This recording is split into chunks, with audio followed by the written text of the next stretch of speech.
Once upon a time, in the city of Lagos, there lived a lovely couple named Aderonke and Adewale. Aderonke wasn't the kind of woman who searched for problems where there were none. She had built her marriage on trust, on faith, and on the unshaken belief that Adewale was a good man, a loving husband, and a responsible father. Adewale always smelled the same, his black soap fragrance mixed with the faint scent of his aftershave. It was the scent that lingered on his pillow when he left for work in the morning. One evening, as Adewale came home from work and Aderonke was about to embrace him at the door, a different fragrance filled the air, something floral and feminine. Aderonke pulled back slightly, sniffing. "What perfume is this?" she asked, forcing a small laugh. Adewale hesitated. "Oh, some colleague at work was spraying nonsense in the office today. You know how these Lagos babes like to drown themselves in perfume." He smiled, kissed her cheek, and walked past her. Aderonke frowned, but said nothing. Maybe he was telling the truth, she thought to herself. That same night, as they laid in bed, his phone vibrated beside him at about 11:43 p.m. Aderonke glanced at the scene. No name, just a number. Adewale, who had been half asleep, snapped awake the moment she was about to touch the phone. "Why are you checking my calls?" His tone was sharp and defensive. Aderonke blinked. "I wasn't. I just..." He grabbed the phone, turned it face down, and exhaled deeply. It worked. He turned away from her and pretended to fall asleep. That was the first time Aderonke started doubting Adewale. Adewale had always been predictable. He left for work at 7:30 a.m. sharp, returned home by 7 o'clock p.m. and spent his evenings with Aderonke, his wife, and their son, Fola. One Friday, as Aderonke was setting the table for dinner, her phone rang. It was Adewale. "Babe, I have a late meeting. Don't wait up." Aderonke frowned. "A late meeting?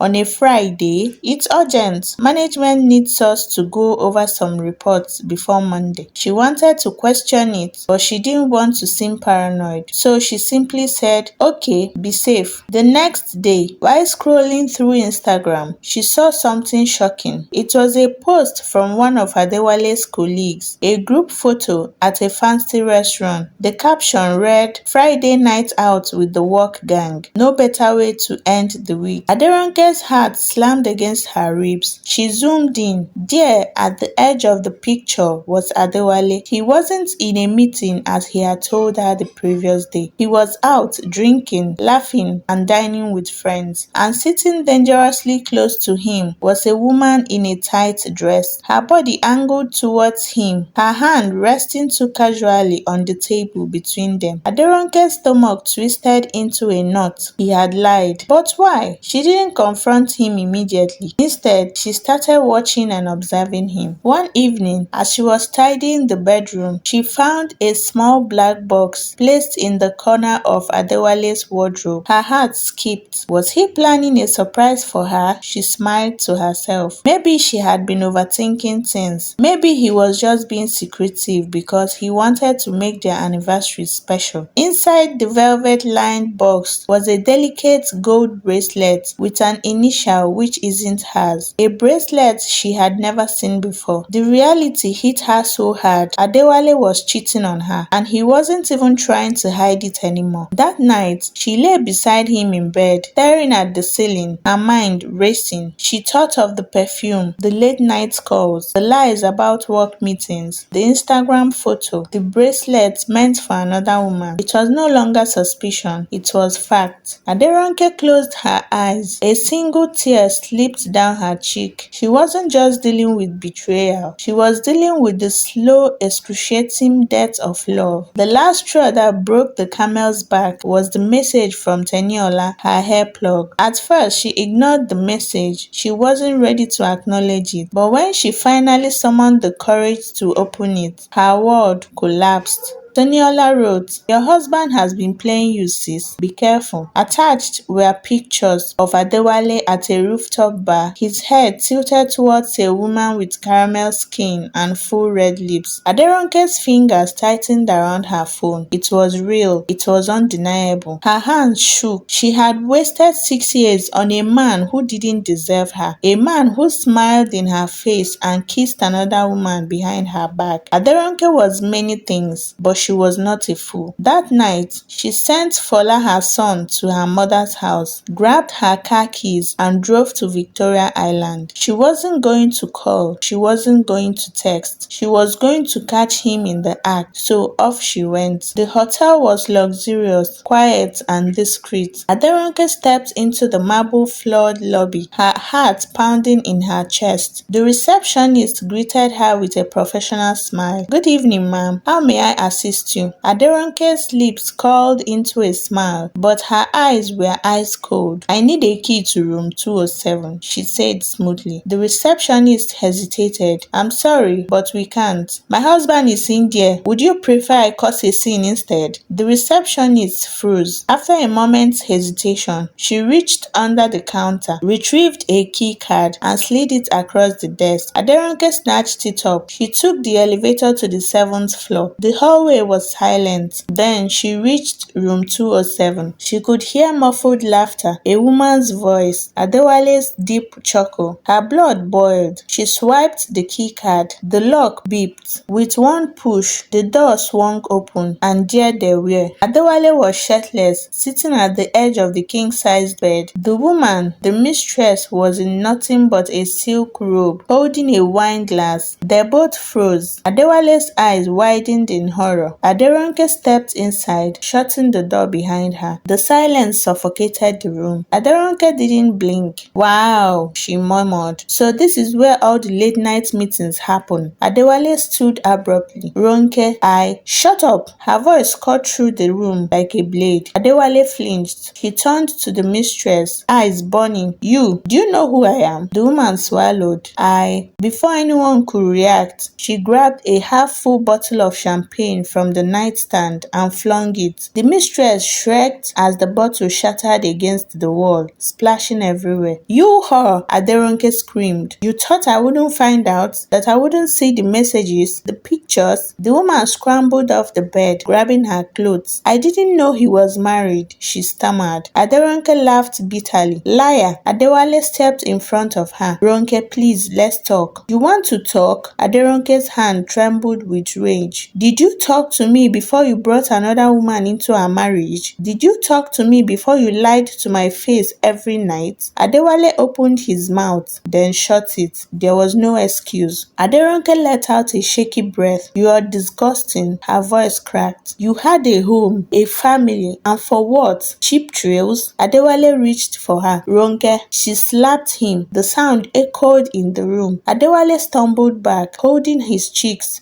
stunned. Aderonke turned to the mistress, her voice cold. "Get out!" The woman didn't hesitate. She grabbed her purse and ran, nearly tripping as she bolted for the door. Aderonke turned back to her husband, her chest heaving. She pulled off her wedding ring and threw it at his feet. "You don't deserve me," she whispered, "and you never will." Then she walked out, leaving behind a shattered man and a marriage that was already dead. That night, she didn't go home. She went to her mother's house, hugged her son tightly, and cried for the last time. The next morning, divorce papers were filed. Adewale called, texted, begged. She never answered. Days later, he showed up at her father's house, his face unshaven, his eyes red from sleepless nights. He got on his knees. "Ronke, I made a mistake. Please." She looked down at him, a man she once loved, a man who had betrayed her so cruelly, and she said, "You had a home, Adewale, a good one, but you chose the streets, so stay there." Then she turned and walked away, and this time she never looked back. The days after Aderonke left Adewale were heavy, suffocating, but necessary. She had spent 6 years as a loyal, loving wife, building a home, nurturing a family, only for her husband to burn it all down for a few nights of pleasure. She mourned the marriage like a death. death. But one day, as she stood in front of the mirror, puffy-eyed and exhausted, she realized something. She was still Aderonke. She was not broken. She was not ruined. She was free, and she would rise again. Adewale had expected Aderonke to forgive him, to cry, scream, to break down, but then eventually take him back. After all, wasn't that what most women did? But Aderonke wasn't like most women. She blocked his number. She refused to let him see their son Fola, except through legal means. She cut him off completely. At first, Adewale was in denial. Then he became desperate. He started waiting outside her mother's house, hoping to catch a glimpse of her. But when Aderonke stepped out, she walked past him like he didn't exist. He started sending gifts, flowers, jewelry, expensive perfumes. They all got returned unopened. His friends began to notice. He looked worse, restless and miserable. But the worst part, the mistress left him too. The very woman he had risked his family for. The woman who had laughed in his arms told him she was not interested in a broken man. Adewale was left with nothing, and that was when he realized his greatest mistake. But it was too late. Meanwhile, Aderonke started thriving. She channeled her heartbreak into purpose. She returned to school, completing her master's degree in business administration. She launched her own fashion brand, designing elegant African-inspired corporate and casual wear for women. Within a year, her designs were being worn by celebrities and influencers. She started therapy, working through the emotional scars Adewale had left behind, refusing to let them define her. She traveled on vacations to places she had once dreamed of visiting, but never did because she was too busy being a wife to a man who didn't deserve her. She became a woman reborn, her confidence unshakable, her energy unmatched, her success unstoppable. People whispered,